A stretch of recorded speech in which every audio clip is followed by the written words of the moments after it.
Bueno, en esto vamos a demostrar el teorema del punto fijo de Brouwer. Existe también otro teorema que es el punto fijo de Banach, pero primero vamos a hacer el teorema del punto de Brouwer, ¿no? Que te dice que si tienes una función continua del intervalo 0, 1, 0, 1, una función continua, entonces va a existir un c en el intervalo 0, 1, tal que f de c va a ser igual a c. Ahora, para demostrar esto, necesitamos tomar un corolario del teorema de valor intermedio.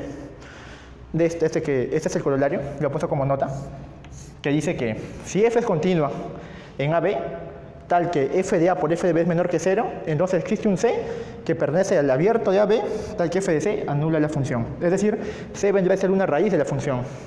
Este teorema, que es no lo voy a demostrar, lo que vamos a mostrar es lo de arriba, pero esto va a ser importante, fundamental para la demostración. Te indica que si tengo A y B, tal que para que sea menor que 0, o uno es positivo y el otro es negativo, ¿verdad? Entonces no importa, si pongamos que A es positivo, su imagen estaría, digamos, por este punto, que sería el f de A, y digamos el punto B, como debe ser negativo, digamos que es este punto, el f de B. Entonces, como la función es continua, obligatoriamente va a tener que cruzar el eje X, sea como sea una función, va a tener que cruzar el eje X. Entonces, este punto C que vamos a encontrar por acá, justo va a ser ese C que va a anular a la función, ¿no? Que vendría a ser este punto C. Entonces, aplicando esto, vamos a demostrarlo de acá arriba. Ya, primero, para demostrarlo de acá arriba, voy a definir la función h de x, una función, vamos a ponerla que también va a ir del intervalo 0, 1, 0, 1. Una función que va a partir del intervalo 0, 1 al... vamos a poner un x cualquiera, después vamos a arreglar si es necesario. Ya, tal que, ¿cómo va a ser definir esa función? Esa función va a ser un x, y mi h de x va a ser f de x menos la identidad. Ahora, lo que tengo que hacer es que esta función h de x cumpla esta condición. ¿De acuerdo? Lo primero que tengo que hacer es ¿qué cosa? Ver que mi h de x sea continua, por lo que me pide acá. ¿De acuerdo? En ese caso mi AB es 0, 1. Muy bien. En primer lugar, como f de x es continua, por lo que me dice el teorema, y aparte la identidad también es una función continua en todo su dominio, entonces en particular va a ser continuo acá. ¿De acuerdo? Entonces, ¿qué pasa? Como ese es continuo y ese es continuo, entonces h de x es continuo. Luego, como f de x o e y de x son continuas,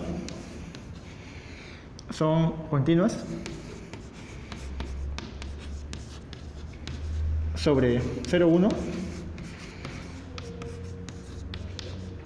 entonces h de x también lo es. También lo es. Muy bien. Ahora, con esto, primer punto, hemos mostrado que esta función h de x es continua. Ahora, lo que tengo que demostrar es que h de 0 por h de 1 es negativo. Porque si h de 0 por h de 1 es negativo, entonces voy a poder aplicar este teorema, o este corolario. ¿De acuerdo? Entonces, ¿cómo demuestro que esto sea menor que 0? Bueno, digo, h de 0 por h de 1, tengo que mostrar que sea menor que 0. Menor o igual que 0. ¿Y cómo sería esto? Bien. ¿Quién sería h de 0? H de 0 sería ¿quién? F de 0 menos la identidad en 0 por h de 1. ¿Quién es h de 1? F de 1 menos la identidad en 1. ¿De acuerdo? ¿Y quién es esto? F de 0 va a seguir siendo f de 0 y I de 0 va a ser 0 y menos f de 0 menos 0 va a seguir siendo f de 0. Y acá lo voy a multiplicar por f de 1 menos la identidad, que sería 1, ¿verdad? Esto. Ahora, tengo que demostrar que esto efectivamente es menor que 0. Si esto es menor que 0, esto es menor que 0. ¿De acuerdo? Muy bien. Y con eso me voy a dar el dato que manda la función, esta función. Me dice que f de 0, básicamente toda la imagen que va a llegar acá del dominio de la función va a caer en 0, 1. Entonces, ¿con eso qué implica? Que f de 0 debe ser menor o igual que 1 o mayor o igual que 0. ¿Por qué? Porque todas las imágenes de cada dominio, de cada punto que esté en el dominio, cae acá. Entonces, con eso, f de 0 no puede escaparse de este intervalo. ¿De acuerdo? Y además, como todos caen aquí, f de 1 también debe caer ahí. F de 1 debe ser menor o igual que 1 y mayor o igual que 0. ¿De acuerdo? Pero lo que voy a hacer aquí es restarle 1. Si le resto 1, ¿qué voy a tener? Menos 1 menor o igual que f de 1 menos 1 y menor o igual que 0. ¿De acuerdo? Entonces, ¿qué es lo que tengo? Tengo esto, que 0 es menor o igual que f de 0 y menor o igual que 1. ¿Y qué pasa? F de 0 es positivo y f de 1 menos 1 es negativo. Por lo tanto, ¿cómo es esto? Esto es menor que 0. Menor o igual que 0. ¿Por qué? Porque esto puede ser 0 y esto también puede ser 0, ¿no? Entonces tengo que positivo y esto es negativo. Y el producto va a ser menor o igual que 0. Entonces, ¿qué pasa con esto? Con esto entonces ya tenemos que satisfacer las condiciones del problema, ¿no? De que h de x sea continua, ya está. Y de que el producto de h de 0 por h de 1, ¿cómo es? Menor o igual que 0. ¿Sí o no? Entonces, ¿eso qué implica? Que h de 0 por h de 1 sea menor o igual que 0. Entonces, por definición de desigualdad, h de 0 por h de 1 es igual a 0 o h de 0 por h de 1 es menor a 0. ¿De acuerdo? Entonces, ¿qué es lo que tengo aquí? Como h de 0 por h de 1 es igual a 0, ¿quién es h de 0? H de 0 es f de 0.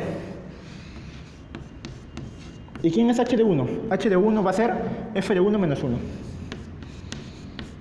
Menos 1 igual a 0. Y luego, como es una ecuación, ¿qué es lo que tengo? Entonces tengo que f de 0 es igual a 0 o tengo que f de 1 menos 1 es igual a 0. Si sucede esto, ¿qué pasa? F de 1 es igual a 1. Entonces, para el caso de que estos sean iguales a 0, tengo efectivamente un punto fijo, que sería el 0 y el 1 respectivamente, que serían básicamente los extremos de mi intervalo. ¿De acuerdo? Ahora, ¿pero qué pasa si h de 0 por h de 1 es menor a 0? ¿De acuerdo? Le voy a poner acá una separación. Si h de 0 por h de 1 es menor a 0, entonces cumple las condiciones del problema.